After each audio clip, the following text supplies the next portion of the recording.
Again welcome back student. स्वागत है आपका अपने चैनल कोटा बायोलॉजी में। आज हम जिस यूनिट के बारे में, जिस टॉपिक के बारे में चर्चा करेंगे वो आपका एनसीईआरटी क्लास 11 की फर्स्ट यूनिट बनती है, जिसको हम बोल रहे हैं जीव जगत में विभिन्नता। मैं उसको यहाँ नोट डाउन करूं, जीव जगत में विभिन्नता, ये पहला टॉपिक है। इसी के साथ हम इसमें वर्गीकरण पढ़ेंगे, वर्गीकरण के आधार पढ़ेंगे, बाइनोमिनल नोमेनक्लेचर द्विनामकरण पद्धति इसमें पढ़ेंगे। साथ ही टैक्सॉन के बारे में बेसिक जानकारी लेंगे। बहुत ही सिंपल और बहुत ही इंपॉर्टेंट यूनिट है ये। क्यों? क्योंकि इससे आपके ब्रेन में एक क्लियरिटी आती है कि जो जीव हैं, इतने सारे जो जीव हैं उनको हम कैसे क्लासिफाई करेंगे। और इसी के जस्ट बाद में जो यूनिट नंबर 2 चालू होती है उसमें बेसिक हम क्लासिफिकेशन स्टार्ट कर देते हैं। तो यहाँ पर सिंपल ये मीनिंग समझते हैं कि क्या है ये यूनिट, हमसे कहना क्या चाह रही है। अब सिंपल इस बात को सोचो, जैसा कि एनसीईआरटी ने स्टार्ट भी ऐसे ही किया है। अगर आप अपने आसपास देखो तो सबसे पहले तो हम ये देखना चाह रहे हैं कि ये जीवों के बारे में बात करिए, लिविंग थिंग्स के बारे में बात करिए। तो जितने आप एनिमल, प्लांट्स सब अपने आसपास देख रहे हो, सब लिविंग थिंग्स हैं, सारे जीव हैं। और इनमें वेरिएशन कितने हैं, है ना। अगर आप ऐसे देखो कि आप निकलो 1 किलोमीटर के एरिया में तो आप कितने अलग अलग टाइप के एनिमल देखोगे, कितने अलग अलग टाइप के प्लांट देखोगे। और ये तो सिर्फ आपके एक छोटे से एरिया में इतने वेरिएशन है। और अगर आप पूरी पृथ्वी के बारे में बात करें तो हम कितनी वेरिएशन देखने को मिलेगी। तो ये बहुत ही ज्यादा अथाह वेरिएशन लिविंग ऑर्गेनिज्म में हमें देखने को मिलती हैं। एक अनुमान के तौर पर हम कह रहे हैं कि लगभग 1.8 मिलियन स्पीशीज अभी तक हम फाइंड आउट कर चुके हैं, खोज चुके हैं। अब ये कितने बनते हैं? 18 लाख। 1 मिलियन में 10 लाख होते हैं, तो 18 लाख स्पीशीज। ऐसा नहीं है कि हम इंडिविजुअल गिन रहे हैं। जैसे सपोज करो कि अभी अभी जिस टाइम मैं पढ़ा रहा हूँ, ये वीडियो आप देख रहे हो, अभी आम का सीजन चल रहा है, तो दशहरी आम है। तो हम कह रहे हैं दशहरी आम एक स्पीशीज है ना। दशहरी आम, ऐसे लंगड़ा आम 2, ऐसे बादामी आम 3, हापूस 4, है ना। मैं आम के बारे में जनरली बात कर रहा हूँ। ऐसे करते करते 1.8 18 मिलियन। जैसे ह्यूमन की सेपियंस एक अलग स्पीशीज है ना। ऐसे हम देख रहे हैं कि शेर एक अलग स्पीशीज है, टाइगर एक अलग स्पीशीज है, चीता एक अलग, सॉरी बाघ एक अलग स्पीशीज है। इन ऐसे करके हम जब स्पीशीज को काउंट करते हैं तो 18 लाख स्पीशीज अभी तक हम नोट डाउन कर चुके हैं। कोई छोटा नंबर नहीं, 18 लाख। आप सोच के देखें कि कितना बड़ा काम हो चुका है इस एरिया में, इस फील्ड में। और अभी ये सिर्फ वो पोर्शन है जो हम कवर कर चुके हैं। अभी हम आगे इस और खोजना बाकी है। कितना सारा ऐसा एरिया है जहां हम अभी एक्सप्लोर कर ही नहीं पाए हैं, है ना। अमेजन का कितना जंगल ऐसा है। इवन ये तो सिर्फ मैं लैंड के बारे में बात कर रहा हूँ, कितना समुद्र का कितना ऐसा भाग है जहां हम पहुंच पाए। तो इसमें आगे बढ़ोतरी होगी, कमी नहीं होगी। ठीक है, अब समझने की कोशिश करते हैं। अगर इतनी वेरिएशन है इस पूरी पृथ्वी पर, तो इसका अध्ययन कैसे करा जाएगा, है ना। अध्ययन करने के लिए जरूरी है कि सब एक प्लेटफॉर्म पे आए। सपोज करो हमारे यहाँ पर आम को हम आम कह रहे हैं, इंग्लिश में इसको मैंगो कहते हैं। क्योंकि अंग्रेजों ने हमारे ऊपर राज किया तो हमारे यहाँ एक लैंग्वेज इंग्लिश बहुत पॉपुलर है, तो हम इसको मैंगो भी कह रहे हैं। पर अगर ऐसे ही आप जब चाइना में चले जाओगे तो चाइना में तो अंग्रेजों ने राज नहीं किया ना। तो चाइना में कोई इंग्लिश इतनी पॉपुलर नहीं है, तो चाइना में आम को ना आम कह रहे हैं, ये हिंदी वर्ड है, ना मैंगो कह रहे हैं। वहाँ कुछ और यूज कर रहे हैं उनकी लैंग्वेज में। ऐसे जब आप रशिया चले जाओगे वहाँ कुछ और यूज कर रहे हैं, यूएसए चले जाओगे कुछ और यूज कर रहे हैं। तो यार कोई एक ऐसी लैंग्वेज, ऐसा नाम होना चाहिए ना हर लिविंग थिंग का, हर जीव का, कि उसको पूरी दुनिया में एक ही नाम से जाना जाए। और जाना जाना एक अलग बात है, पहचाना जाना अलग बात। जब आप पहली बार कुत्ता वर्ड यूज करेंगे, डॉग वर्ड यूज करेंगे, तो आपके ब्रेन में एक इमेज बनेगी जो एग्जैक्ट डॉग जैसी ही होगी, क्योंकि आपने उसको देखा हुआ है। तो हम इसको कहते हैं पहचानना। मतलब हम उसके कैरेक्टर जान रहे हैं, उसके फीचर जान रहे हैं। तो नाम के अलावा हम उसको पहचाने भी तो सही। जब कोई वैज्ञानिक किसी बुक में लिख दे कि ये मैंने एक जीव देखा है इस नाम का, जब दूसरा वैज्ञानिक दुनिया के दूसरे कोने में बैठ के वो बुक पढ़ रहा है तो उसके ब्रेन में इमेज बननी चाहिए इसने क्या देखा है। ये सारी चीजें जब इस सबको करने का जिम्मा उठाया वैज्ञानिकों ने, तो यहाँ पर एक नई चीज सामने आई है और वो है वर्गीकरण, जिसको हम बोलते हैं टैक्सोनॉमी। वर्गीकरण। अब वर्गीकरण क्या है? इतने सारे जो जीव हैं, उन जीवों की हम पहचान करके उनको कुछ ग्रुप्स में डिवाइड कर रहे हैं। हम क्या कर रहे हैं? सबसे पहले तो उनकी पहचान करेंगे, उनका आइडेंटिफिकेशन करेंगे, और एक बार जब हमने आइडेंटिफिकेशन कर लिया तो फिर हम उनको कुछ ग्रुप्स में डिवाइड करेंगे, और यही ग्रुप्स में डिवाइड करना ही हम क्या कह रहे हैं? टैक्सोनॉमी या वर्गीकरण। ठीक बात है। अब अगर हम किसी की आइडेंटिफिकेशन कर रहे हैं, उसका वर्गीकरण कर रहे हैं, तो उसका कोई ना कोई बेसिस, कोई ना कोई आधार तो होना चाहिए। हमेशा हम क्या कह रहे हैं कि हम ये करेंगे लक्षणों के आधार पर। ये बहुत इंपॉर्टेंट बात है। वर्गीकरण का हम आधार क्या ले रखते हैं? लक्षण, कैरेक्टर। लक्षणों के आधार पर ही हम वर्गीकरण करते हैं। और बहुत ही बेसिक बात है यार, आप अपने स्कूल में या अपने इंस्टीट्यूट में, कोचिंग में, जहां भी पढ़ते होंगे, तो जैसे ही कोई आपको बिठाया होगा ऐसे, जैसे गर्ल्स इस साइड हो जाएं, बॉयज इस साइड हो जाएं, तो गर्ल्स और बॉयज देखकर ही कैसे समझ में आ रहे हैं? क्योंकि गर्ल्स के कुछ अपने कैरेक्टर है ना, उनके लंबे बाल होते हैं, उनके सेकेंडरी कैरेक्टर उनमें डेवलप हो जाते हैं, है ना, स्तनों का विकास होता है।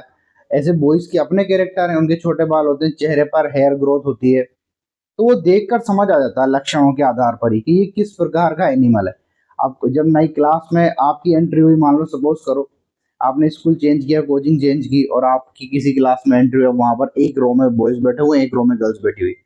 अब आप अगर लड़के हो तो आप ऑटोमेटिक जाके लड़कों की साइड में जाके बैठ जाओगे, या आप अगर गर्ल हो तो आप ऑटोमेटिकली गर्ल्स वाले ग्रुप में जाके बैठोगे। ऐसा क्यों? क्योंकि आपने देख कर ही पहचान लिया कि इस साइड में लड़के बैठे हुए हैं, इस साइड में लड़कियां बैठी हुई। ना आपने उनसे जान पहचान की है, ना कुछ और, केवल लक्षण ही देखे हैं आपने, तो उसी में आपको पता लग गया है कि मुझे किस साइड जाना है। बहुत बेसिक बात कर रहा हूँ, आगे चलो। जब हम लक्षणों के आधार पर वर्गीकरण कर रहे हैं, तो यार इतना बड़ा जीव जगत है ये, इसमें ऐसा क्या लक्षण लें कि उसके आधार पर, ऐसा क्या लक्षण लें कि उसके आधार पर बहुत ही करेक्ट, बहुत ही एक्यूरेट वर्गीकरण हो। ऐसा क्या लक्षण लिया जाए, है ना। अभी हम ग्रुप बनाने की प्रोसेस को, एक सेकेंड, बाहर नॉइज आ रहा है ना, एक सेकेंड। अभी हम ग्रुप बनाने की प्रोसेस को जस्ट स्टार्ट ही कर रहे हैं, तो हम ऐसा क्या कैरेक्टर लें, ऐसा क्या कैरेक्टर लें कि सबसे छोटा ग्रुप बन जाए।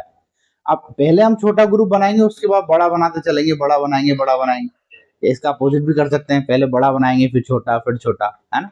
मैं अभी दोनों बातें आपको समझाता हूँ। क्या कह रहा हूं मैं कि ऐसा कौन सा कैरेक्टर लें जिसमें सबसे क्लोज, एक जैसे, बिल्कुल एक जैसे जंतु होने चाहिए। जैसे हम, हमारी बात करें, हम सारे ह्यूमन जो हैं, ये सारे हम एक ही ग्रुप में आने चाहिए, ऐसा कोई कैरेक्टर लो। या हम कह रहे हैं कि इस पे दशहरी आम जो मैं कह रहा हूँ, ये एक ही ग्रुप में आना चाहिए, ऐसा कोई कैरेक्टर लो। लंगड़ा आम एक ही ग्रुप में आने चाहिए, ऐसा कोई कैरेक्टर लो, है ना। जो जर्मन शेफर्ड कुत्ते हैं, एक ही ग्रुप में आने चाहिए, ऐसा कोई कैरेक्टर लो। तो सब वैज्ञानिक इस कैरेक्टर्स ढूंढने के बारे में व्यस्त थे, लेकिन हमारे प्रिय वैज्ञानिक, वैज्ञानिक कैरोलस लिनियस, इस यूनिट में, ये ऐसा सितारा है, वैज्ञानिक है जो बार बार चमकेगा, इसका नाम बिल्कुल याद रख लो। वैज्ञानिक कैरोलस लिनियस ने इस बहुत ही पेचीदा गुत्थी को सुलझा दिया। उन्होंने क्या किया? उन्होंने कहा देखो मैं बताता हूं तुम्हें क्या कैरेक्टर है, आप 2 मिनट सोच के देखो, वीडियो पॉज करके, क्या कैरेक्टर होना चाहिए, है ना। वैज्ञानिक कैरोलस लिनियस ने यह बात कही कि दो बिल्कुल मिलते जुलते जीव के बीच में क्या लक्षण होगा। इन्होंने वो लक्षण हमें बताया, और वो लक्षण था जनन, रिप्रोडक्शन। क्या था वो लक्षण? जनन अथवा रिप्रोडक्शन। क्या कह रहे हैं वैज्ञानिक कैरोलस लिनियस? कैरोलस लिनियस एक बात कह रहे हैं कि देखो, जो दो अलग अलग ऑर्गेनिज्म है, दो अलग अलग जीव है, सपोज करो ये एक अलग ऑर्गेनिज्म है, ये एक अलग ऑर्गेनिज्म है, ये दोनों अगर आपस में नेचुरली बच्चे पैदा कर सकते हैं, मतलब रिप्रोडक्शन कर सकते हैं, जनन कर सकते हैं, ये आपस में नेचुरली बच्चे पैदा कर सकते हैं, और इनके जो पैदा हुए बच्चे हैं वो भी आगे बच्चे पैदा कर सकते हैं, तो ये दोनों एक ही स्पीशीज के मेंबर हैं। अब यहाँ उन्होंने ग्रुप का नाम भी बताया, ग्रुप का नाम क्या है? स्पीशीज, इसको हिंदी में बोलते हैं जाति। मैं आपसे रिक्वेस्ट करूंगा कि आप यही टर्म याद रखें, हिंदी टर्म में अभी आप उलझ जाएंगे, कैसे उलझेंगे मैं उसका भी अभी आपको लाइव एग्जांपल दूंगा। तो स्पीशीज, सेम स्पीशीज होने के लिए क्या कैरेक्टर होने चाहिए कि दो इंडिविजुअल आपस में नेचुरली जनन करने में सक्षम हो, उनके जो बच्चे पैदा हो वो भी आगे जनन करने में सक्षम हो। अब हम जितने ह्यूमन हैं सारे के सारे सेपियंस फैमिली में हैं,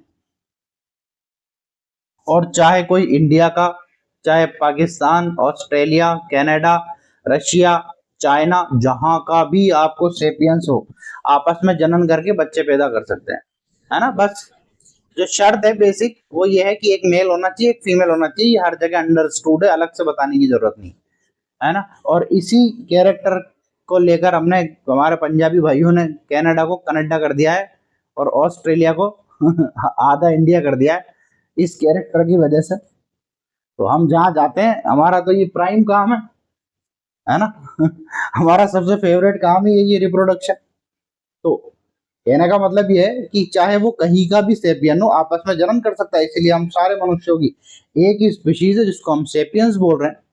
तो एक कैरेक्टर यार हमें मिल गया कि बहुत ही बढ़िया, बहुत ही अच्छी एक डेफिनेशन आ गई है हमारे पास स्पीशीज की कि दो इंडिविजुअल आपस में रिप्रोडक्शन कर सकें और उनसे जो बच्चा पैदा हो वो भी आगे रिप्रोडक्शन कर सके।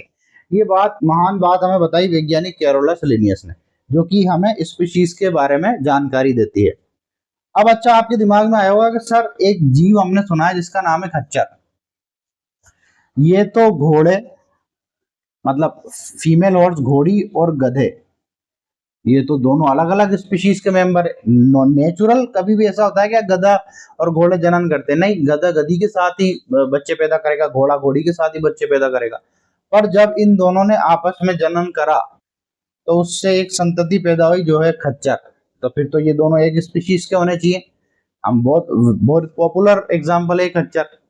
लेकिन आप डेफिनेशन को पूरा सुनो, दो इंडिविजुअल आपस में जनन कर सके, बच्चे पैदा करते, और ये जो बच्चा ये भी आगे जनन कर सके, इस कंडीशन में यहाँ पर ये खच्चर फेल हो जाता है। ठीक बात है। तो फिर ये दोनों क्या सेम स्पीशीज के हुए हैं? नहीं। अब आपको मुझे लगता है स्पीशीज समझ में आ गई होगी, ठीक है। ये हमारे पास सबसे छोटा ग्रुप है वर्गीकरण के लिए, सबसे छोटा ग्रुप। चलो अब स्पीशीज पर ही काम नहीं रुकता है, हम इसको थोड़ा और आगे बढ़ाते हैं। तो अब हम कह रहे हैं कि यार दो अलग अलग स्पीशीज, बहुत सारी अलग अलग स्पीशीज है, कितनी स्पीशीज है टोटल? मैंने पहले लिखा है यहाँ पे 1.8 मिलियन, मतलब 18 लाख, इतनी स्पीशीज है। तो इनको भी तो हमें वर्गीकृत करना है। तो इनको वर्गीकृत कैसे करेंगे, है ना। एक सेकेंड,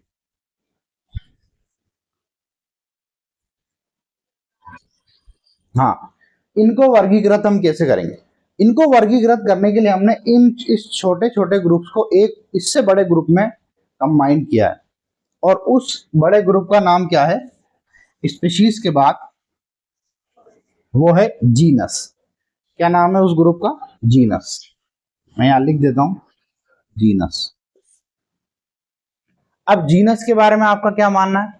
भाई मिलती जुलती, एक जैसी, एक जैसी, अब एक जैसी क्या, एक जैसे लक्षणों वाली, हर जगह ये लक्षण बात आएगी क्योंकि हमने वर्गीकी का आधार ही इसको माना है। एक जैसे लक्षणों वाली फैमिलीज को हम एक जीनस में रखते हैं। एक जैसे लक्षणों वाली फैमिली को हम एक जीनस में रखते हैं। जीनस भी बहुत सारे अलग अलग होंगे, पर सभी को क्या एक जगह रख दिया जाए? नहीं। हम क्या करेंगे, मिलते जुलते लक्षणों वाली फैमिलीज को एक ग्रुप में रखेंगे जिसको हमने जीनस बोला। मैं आपसे एग्जाम्पल के थ्रू प्रैक्टिस करवाता हूँ। मैं यहाँ कुछ मेंबर लिख रहा हूँ, जैसे मैंने लिखा शेर, लॉयन, मैंने लिखा बाघ, बाघ को हम क्या बोलते हैं? टाइगर। मैंने लिखा चीता, मैंने लिखा आलू, मैंने लिखा यहाँ पर, और क्या लिखूं, बिल्ली, कुत्ता लिखते हैं, कुत्ता, ये है ना। अब मैं आपसे बोलूं कि क्या शेर बाघ से नेचुरली बच्चे पैदा कर सकता है, क्या आप कहोगे नहीं। क्या बाघ चीते के साथ नेचुरल बच्चे पैदा कर सकता है, क्या आप कहोगे नहीं। और ये तो खैर आलू, ये तो डिफरेंट ही कुछ हो गया, तो बिल्कुल नहीं। कुत्ता क्या इनमें से किसी के साथ बच्चे पैदा कर सकता है कि नहीं। यानी एक बात तो हम समझ गए कि सारे के सारे अलग अलग स्पीशीज के मेंबर हैं। ठीक है, अब मैं आपसे यूं कहूं कि इनमें से मिलते जुलते मेंबर्स को एक जगह रखो, तो आप सबसे पहले कहोगे सर शेर, बाघ और चीता ये तो मिलते जुलते हैं। कई बार तो हमें इसके इंग्लिश नाम में बड़ी प्रॉब्लम होती है, हम चीते को टाइगर कह रहे हैं, बाघ को कुछ और कह रहे हैं, है ना। तो शेर, बाघ और चीता ये तो बिल्कुल लगभग इनमें लक्षण समान है। आलू तो डिफरेंट ही चीज है, और कुत्ता इनसे तो मिलता जुलता नहीं है। यानी अब अगर मैं जीनस एक इससे बड़ा ग्रुप बनाना चाह रहा हूं, तो क्या करूं, ये जो लायन है, ये जो टाइगर है, ये जो चीता है, इन सब को उठाकर एक बड़े ग्रुप में डाल देता हूं। जैसे मैंने एक नाम लिखा पैंथरा, लियो, मैंने एक नाम लिखा पैंथरा,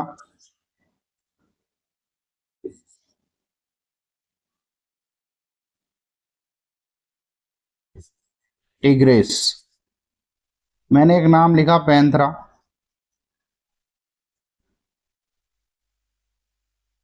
पार्डस,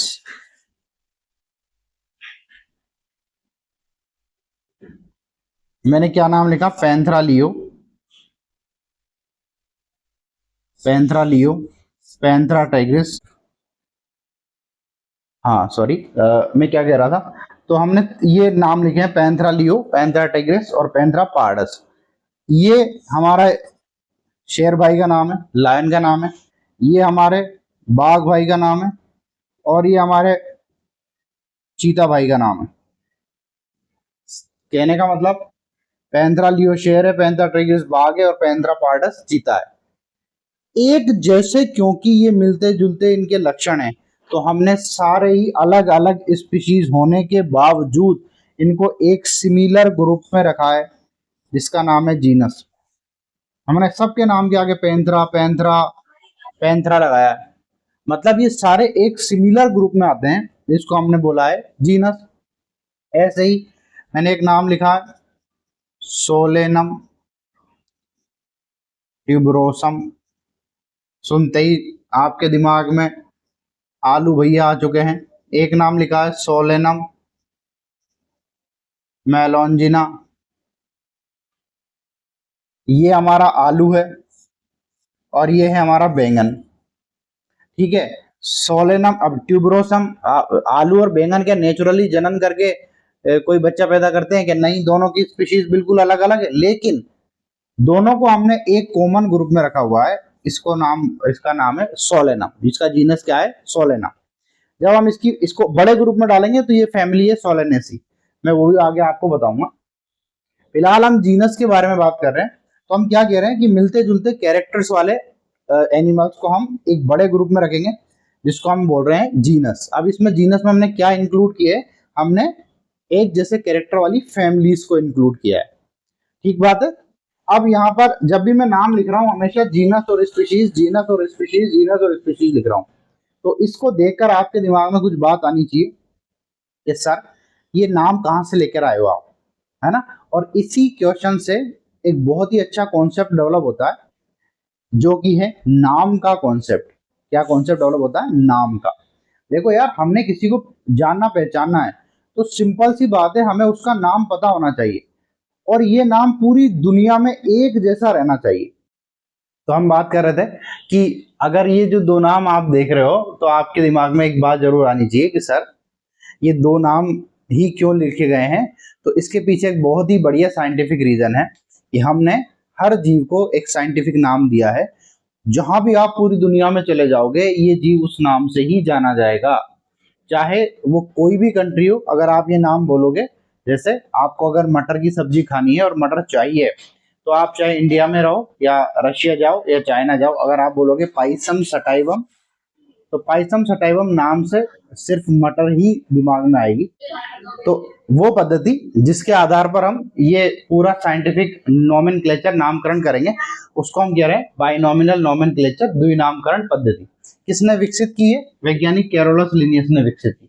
अब हम क्या कर रहे हैं इसके अंदर, तो इन्होंने पूरे नियम यहाँ पर रखे हैं कि किसी भी जीव को कैसे हम उसको नामकरण करेंगे, उसका नोमेनक्लेचर करेंगे। सबसे बेसिक रूल तो यही है इसका कि किसी इंडिविजुअल ऑर्गेनिज्म का जब हम नाम रखेंगे तो उसके दो नाम रखते हैं, जैसा कि नाम सजेस्ट हो रहा है, द्विनाम, दो नाम, है ना। तो दो नाम रखे जाएंगे। ये जो दो नाम होंगे, इनमें जो पहला नाम होगा वो उसका जीनस शो करेगा, जो पहला नाम है वो जीनस शो करेगा, और जो दूसरा नाम है वो उसकी स्पीशीज को बताएगा। पहला नाम क्या बताएगा? जीनस, और दूसरा नाम क्या बताएगा? उसकी स्पीशीज। कैसे? जैसे वही नाम जो आपने पढ़ा हुआ है काफी बार, पाइसम सटाइवम। यहाँ पर पाइसम क्या शो कर रहा है? इसका जीनस, और सटाइवम क्या शो कर रही है? इसकी स्पीशीज। और अभी जस्ट हमने इससे पहले स्पीशीज और जीनस के बारे में पढ़ा है कि स्पीशीज क्या होती है, जीनस क्या होता है ना। स्पीशीज सबसे छोटा ग्रुप है और एक जैसी सिमिलर स्पीशीज को हम जीनस में रखते हैं। तो जब भी हम किसी इंडिविजुअल ऑर्गेनिज्म का नाम देंगे, वो नाम हमेशा हम दो नाम देंगे। पहला उसका नाम जीनस शो करेगा, दूसरा नाम उसका स्पीशीज शो करेगा। ये तो हो गया रूल नंबर 1 इस बाइनोमिनल नोमेनक्लेचर का। रूल नंबर 2 क्या है?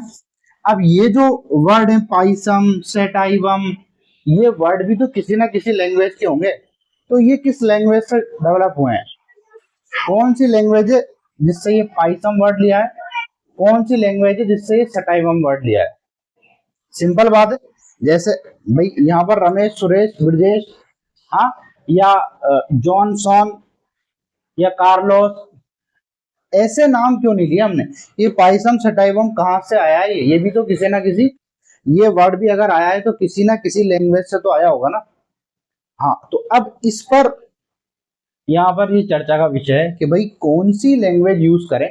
तो देखो बायोलॉजी में और जनरल अधिकतर नॉमेनक्लेचर में क्या होता है कि भाषा की लड़ाई ही खत्म हो जाए, इसको लेकर एक साइंटिस्ट, जहां पर देखो यही डिफरेंस होता है। मैं आपको भाई नॉमिनल नॉमेनक्लेचर के साथ एक बहुत अच्छी बात बता रहा हूँ। यही डिफरेंस होता है पढ़े लिखे साइंटिस्ट में और एक अनपढ़ राजनेता या नेता में। क्या डिफरेंस है? जो साइंटिस्ट हैं वो पूरी दुनिया को जोड़ने की बात कर रहे हैं, इसीलिए उन्होंने हर नाम को एक स्पेसिफिक लैंग्वेज से लिया है, और वो लैंग्वेज है लैटिन लैंग्वेज। क्यों लिया है भाई? लैटिन लैंग्वेज एक ऐसी भाषा है जिसको बोलने वाले सारे मर चुके हैं। वो पहले बोली जाती थी, आज उसको बोलने वाला कोई भी जिंदा नहीं है। तो वैज्ञानिकों ने कहा भाई हर देश का इस पर मत बन जाए कि ठीक है यार, अगर हिंदी को ले लेते तो कोई और देश को प्रॉब्लम होती, इंग्लिश को लेते तो किसी और देश को प्रॉब्लम होती। तो हम क्या करते हैं, लैटिन भाषा से सारे नाम लेते हैं ताकि किसी भी पूरे वर्ल्ड में किसी भी देश को के लोगों को प्रॉब्लम ना हो इस भाषा को लेके। ठीक बात है। तो साइंटिस्ट क्या कर रहे हैं, पूरी दुनिया को जोड़ रहे हैं। ऐसे ही आप देख लो राजनेता, अभी फिलहाल में हालिया मुद्दा चल रहा है, एक प्रदेश में एक भाषा बोलने वालों के ऊपर जो अत्याचार हो रहा है, इससे पूरा देश हमारा बहुत अच्छे से भली भांति वाकिफ है। क्या हो रहा है कि हमारी जो हम जिस लैंग्वेज को बोल रहे हैं, केवल लैंग्वेज के आधार पर ही एक ही देश में अलग अलग राज्यों में बंटवारे चल रहे हैं कि महाराष्ट्र में रहना है तो मराठी बोलनी पड़ेगी, अगर आप हिंदी बोलते हो तो आपके साथ अत्याचार होगा, आपके कोई भी एरा गहरा नत्थु घेरा थप्पड़ मार सकता है, आपकी पिटाई कर सकता है। और ये इसको सपोर्ट कौन कर रहा है? वहां की पावर में रहने वाले लोग, जो वहां पर लोगों के लीडर्स बने हुए हैं। कितनी अचंभे और हैरानी की बात है ये, है ना, कि लोग मतलब किन मुद्दों पर लोग, कहाँ से दुनिया कहाँ से कहाँ जा रही है, साइंस कहाँ से कहाँ डेवलपमेंट कर रहा है, और हम लैंग्वेज पर लड़ रहे हैं एक ही देश में होते सोते, है ना। अगर किसी और दूसरी चाइनीज लैंग्वेज की दिक्कत होती तो फिर भी समझ में आता है कि चाइना के साथ हमारा युद्ध चल रहा है तो चाइनीज लैंग्वेज हम नहीं बोलने देंगे ना। तो फिर भी ये भी क्या लॉजिकल नहीं है, पर फिर भी समझ में आता है। लेकिन एक ही देश में होने के बावजूद, एक ही राज्य में ये सब कुछ चल रहा है, तो ये हमारा डिफरेंस क्रिएट करता है कि साइंटिस्ट का माइंडसेट क्या होता है और आज के दौर के राजनेताओं का माइंडसेट क्या होता है। यार उनकी भी गलती नहीं है, उन्हें भी हम ही ने चुन के भेजा। हम हमारी जैसी सोच होगी वो अपनी उनकी सोच को प्रदर्शित करता है, एक राजनेता की सोच। ठीक है, छोड़ो, क्या कर सकते हैं हम। यहाँ पर आओ, क्या बोल रहे हैं हम कि पाइसम सटाइवम। अब ये जीनस को शो कर रहा है और ये स्पीशीज को शो कर रहा है। ये अगर जीनस शो कर रहा है, ये स्पीशीज शो कर रहा है, तो पूरी दुनिया में मटर को इसी ही नाम से बोला जाएगा, दूसरे नाम से साइंटिफिक नहीं बोला जाएगा। ये क्या है, ये बाइनोमिनल नोमेनक्लेचर है। ठीक बात है। तो नंबर 1 नियम तो ये होगा। दूसरा, हम क्या होता है, लैटिन भाषा से, जो लैटिन लैंग्वेज है उससे ये वर्ड्स लेते हैं, जिससे हम जीनस और स्पीशीज अलग अलग कह रहे हैं। ठीक बात है। तो भाषा के नाम पे लैटिन हो गई और दो नाम हो गए, एक तो जीनस वाला और एक स्पीशीज वाला। अब जो रूल नंबर 3 है वो क्या कह रहा है, देखो क्या होता है, एक पूरा रिसर्च पेपर लिखा गया है, एक पूरी बुक लिखी गई है। अब उसमें बीच में कोई वैज्ञानिक नाम आए, तो उस नाम को दूसरे रिटर्न से, दूसरे लिखी हुई चीजों से हम कैसे अलग कर सक पाएंगे, है ना। इतना बड़ा रिसर्च पेपर है, वहां कोई वैज्ञानिक नाम है, हमें पता ही नहीं लगेगा कि वैज्ञानिक नाम है। तो क्या किया गया, जब भी इसको टाइप किया जा रहा है, अब टाइप या तो टाइपराइटर से किया जाएगा या कंप्यूटर लैपटॉप से टाइप किया जाएगा, तो हमेशा साइंटिफिक नाम को, इस साइंटिफिक नाम को हमेशा तिरछे तिरछे अक्षरों में, तिरछे लेटर्स में ऐसे टेढ़े करके, और ये हम बोलते हैं इटैलिक्स। ऐसी जो टाइपिंग होती है उसको क्या बोलते हैं, इटैलिक्स। हम हमेशा इसको इटैलिक्स में छापेंगे, टाइप करेंगे हमेशा इटैलिक्स में। अब इटैलिक्स ऐसे तिरछे दिखेंगे तो आपको इतना बड़ा रिसर्च पेपर है उसमें वैज्ञानिक नाम अलग से दिख जाएगा कि हाँ यार ये रहा है।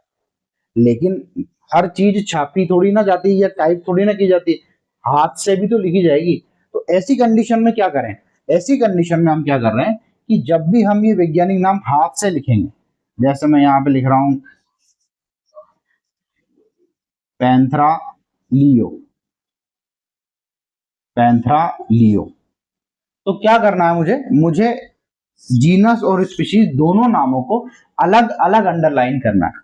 पैंथरा को अलग अंडरलाइन करूंगा, लियो को अलग अंडरलाइन करूंगा। ऐसे ही मैं पाइसम को अलग अंडरलाइन करूंगा, सटाइवम को अलग अंडरलाइन करूंगा। गलती क्या होगी, अगर मैं इसको पैंथरा पार्डस, अगर मैं इसको ऐसे अंडरलाइन कर दूं तो ये रॉन्ग हो जाएगा। मुझे क्या करना पड़ेगा, दोनों को अलग अलग अंडरलाइन करना पड़ेगा। बहुत ही बढ़िया। इस ऐसे करके हम क्या करेंगे, इस वैज्ञानिक नाम को अलग से प्रदर्शित करेंगे। इसके साथ एक रूल और आता है कि जब भी हम लिखेंगे तो हमेशा जीनस वाले नाम का पहला जो वर्ड है, पहला जो लेटर है, उसको कैपिटल करके लिखेंगे। जैसे मैंने लिखा है मैंजीफेरा और इंडिका, मैंने अलग इसको अंडरलाइन किया, इसको अलग अंडरलाइन किया। ये क्या बता रहा है, स्पीशीज, ये क्या बता रहा है, जीनस। ये हमारे बड़े प्यारे फल आम का नाम है, मैंजीफेरा इंडिका। तो मैं क्या कर रहा हूँ, ये जो जीनस का पहला वर्ड है इसको मैं कैपिटल लेटर में लिख रहा हूँ, जबकि स्पीशीज को मैंने स्मॉल लेटर में लिखा है। ऐसे अपना नाम लिख देते हैं, होमोसेपियंस, होमोसेपियंस। ये अपनी स्पीशीज है, ये अपना जीनस है। ये एच हमेशा कैपिटल में आएगा, क्यों, क्योंकि जीनस का पहला वर्ड है। समझ में आ रही बात। तो ये टोटल सारा सिस्टम जो हम कह रहे हैं इसको बोल रहे हैं बाइनोमिनल नोमेनक्लेचर, द्वि नामकरण पद्धति। ऐसे हम किसी जीव का नाम रखते हैं और उसका नाम लिखते हैं। ये पूरा एक साइंटिफिक सिस्टम है जो अब आज के दौर में, अभी एट प्रेजेंट, अगर कोई नया जीव खोजा जाए तो उसका नाम इस पद्धति के आधार पर कैसे रखेंगे और कौन रखेगा, तो इसके लिए हमारे पास संस्था है ICBN और ICZN। मैं क्या कह रहा हूं, आज के दिन अगर कोई नया जीव खोजा गया तो कौन नाम रखेगा, हमने कहा वैज्ञानिकों की संस्था रखेगी। तो सर कौन सी संस्था, ICBN, international code for botanical nomenclature. अगर वो प्लांट है, खोजा गया कोई पादप है, प्लांट है, तो उसका नाम ये संस्था रखेगी ICBN। ICBN की फुल फॉर्म क्या है, international code for botanical nomenclature, है ना, मतलब इंटरनेशनल कोड है बोटेनिकल नोमेनक्लेचर के लिए। ठीक बात है। ऐसे ही अगर कोई जंतु जानवर खोजा गया है तो उसका नाम कौन रखेगा, ICZN, international code for zoological nomenclature. तो ये दो संस्थाएं हमारे पास, सारे एनिमल्स का नाम ICZN रखेगी, सारे प्लांट्स का नाम ICBN रखेगी। ठीक है, ये इंपॉर्टेंट है, आप इसको याद रखें। तो ये कंप्लीट हो गया हमारे पास बाइनोमिनल नॉमेनक्लेचर। एक और छोटी सी बात ये कि जैसे जब भी हम ये नाम लिखेंगे, लास्ट में हम यहाँ ब्रैकेट में जिस साइंटिस्ट ने ये नाम दिया है उसको, जैसे कैरोलस लिनियस ने ये नाम दिया, तो हम इसको छोटा सा करके ऐसे ब्रैकेट में डाल देंगे। ये भी बात आप याद रखें। तो ये हो गया हमारे पास कंप्लीट बाइनोमिनल नॉमेनक्लेचर। अब हम पढ़ने जा रहे हैं टेक्सा। टेक्सा क्या है भाई? यही ग्रुप है, जैसे जीनस अपने आप में एक टेक्सा है, स्पीशीज अपने आप में एक टेक्सा है। तो सर ये तो आपने दो ग्रुप्स में डिवाइड कर दिया, और भी ग्रुप है क्या? हाँ भाई, ये तो छोटे से बड़े हैं। ऐसे हम पूरे कंप्लीट जीव जगत को कैसे क्लासिफाई करेंगे, उनके हमने कुछ ग्रुप्स बनाए जिनको हम टेक्सा कह रहे हैं। तो सर ये ग्रुप कौन सा है? तो आओ देखते हैं।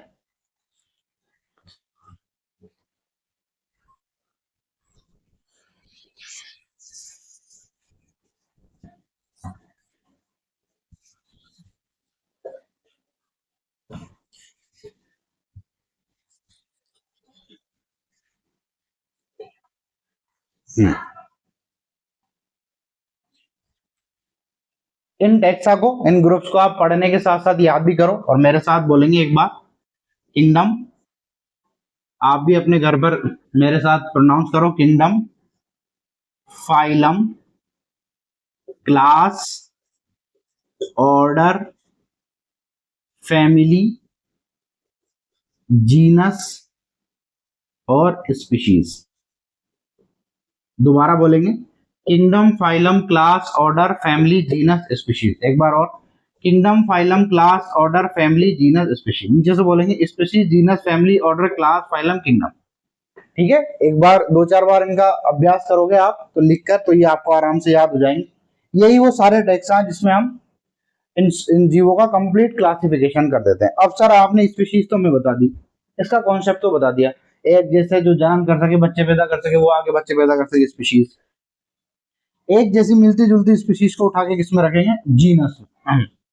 तो सर अगर दो, आगे इसको पढ़ाने से पहले कुछ मुझे एग्जांपल मैं आपके सामने लिखता हूँ, आप बताओ। मैं यहाँ पे कुछ जीव लिख रहा हूँ,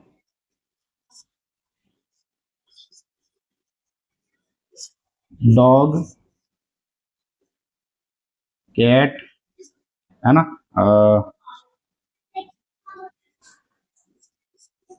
टॉम डी फॉक्स,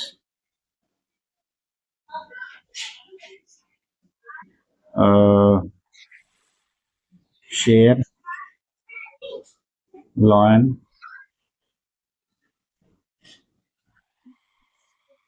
भेड़िया, वॉल्फ।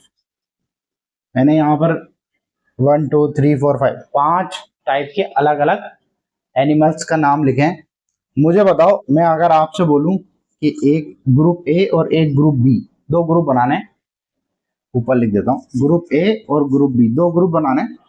तो आप मुझे बताओ, अगर ग्रुप ए में मैं मान लो कुत्ता रख रहा हूँ, डॉग को रख रहा हूँ, और ग्रुप बी में मैं बिल्ली को रख रहा हूँ, और मैं आपसे कह रहा हूँ कि दोनों ग्रुप्स को कंप्लीट करो, 1 मिनट सोच के आंसर दो कि कुत्ते के साथ आप कौन कौन से एनिमल रखोगे और बिल्ली के साथ आप कौन कौन सा एनिमल रखोगे।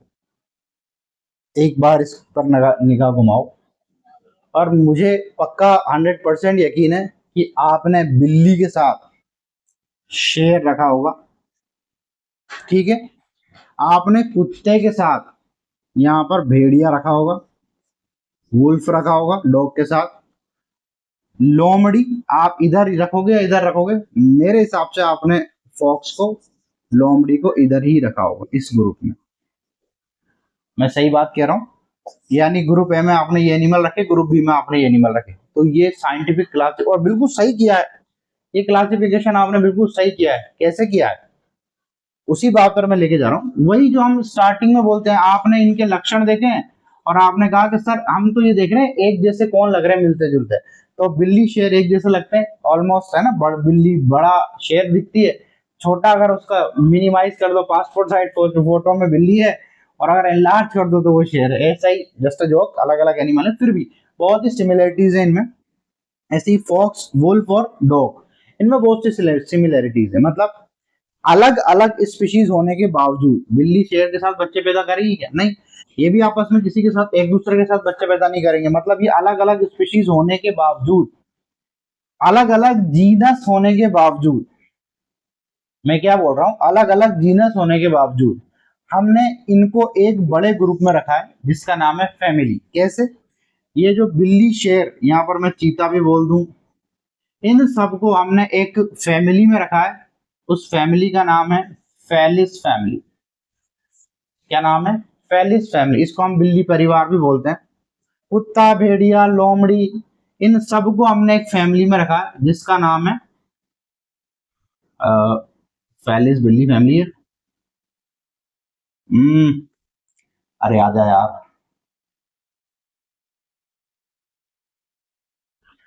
Come on. कैनेडी फैमिली,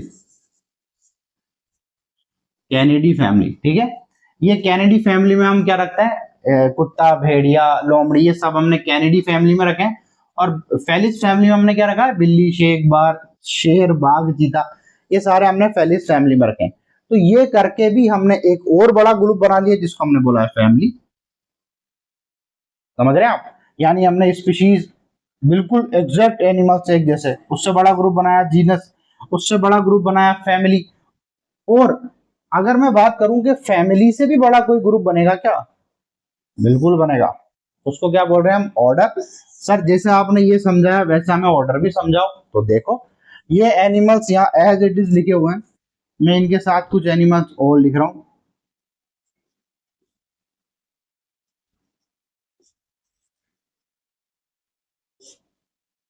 अब कितने हो गए? 1 2 3 4 5 6 7 8, ये 8 एनिमल्स हैं। मैंने क्या ऐड किया इसमें? गाय, भैंस और बकरी, है ना। काऊ, बफेलो और गॉट।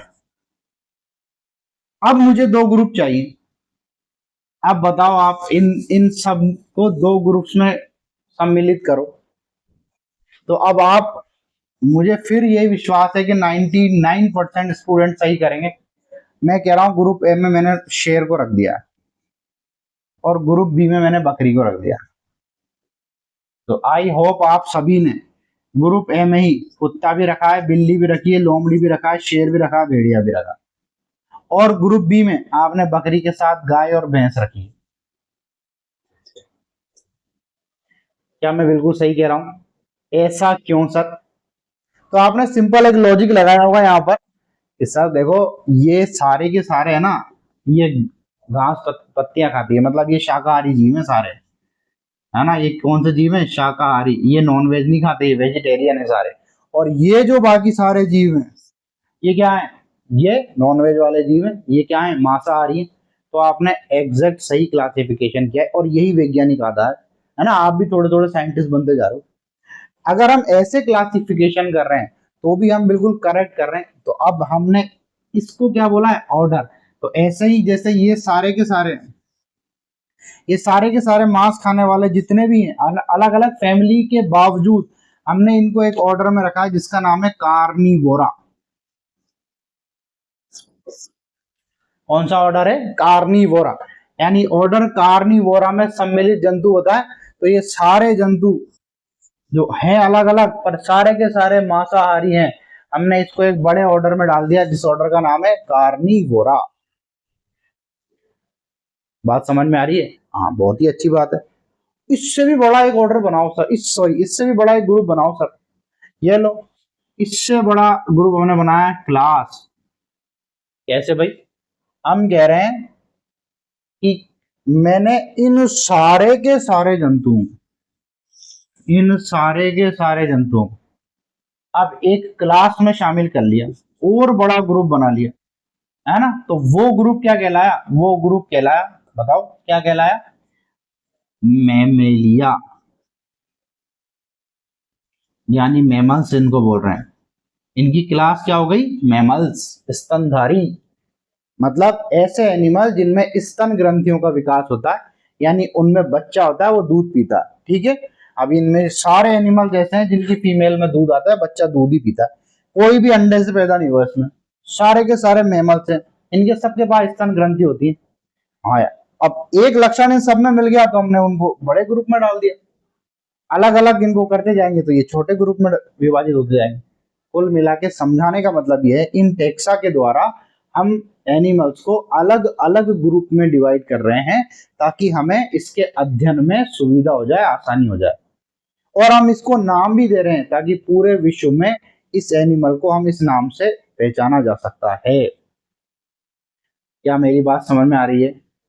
अगर आपको ये बात समझ में आ रही है तो तुरंत इसी टाइम पे वीडियो लाइक कर दो और कमेंट कर दो, एक है ना, थम्स अप कर दो मुझे, एक थम्स अप, ठीक है।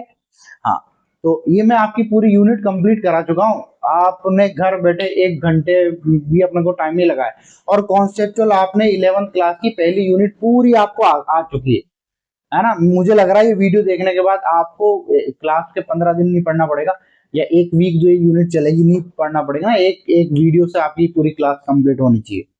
आपको ये सारी चीजें याद हो जानी चाहिए। अब ये लो फाइलम की मैं बात करूं, और बड़ा ग्रुप, तो साहब फाइलम, अब हमारे पास फाइलम है जैसे porifera, coelenterata, platyhelminthes, aschelminthes, annelida, arthropoda, echinodermata, hemichordata, कोडेटा, ये सारे के सारे एनिमल कोडेटा ग्रुप में हैं।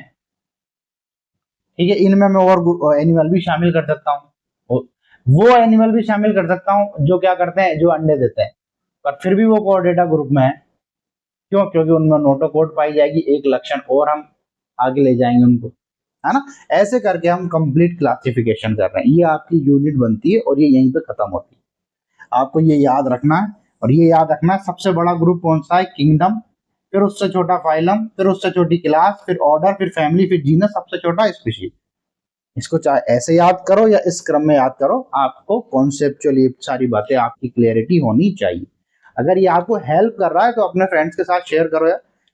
अपन 11th क्लास में क्यों इतनी मेहनत करेंगे, एक वीडियो देखेंगे, यूनिट 1 कंप्लीट करेंगे और बाकी टाइम दोस्तों के साथ गप्पे मारेंगे, ठीक बात है।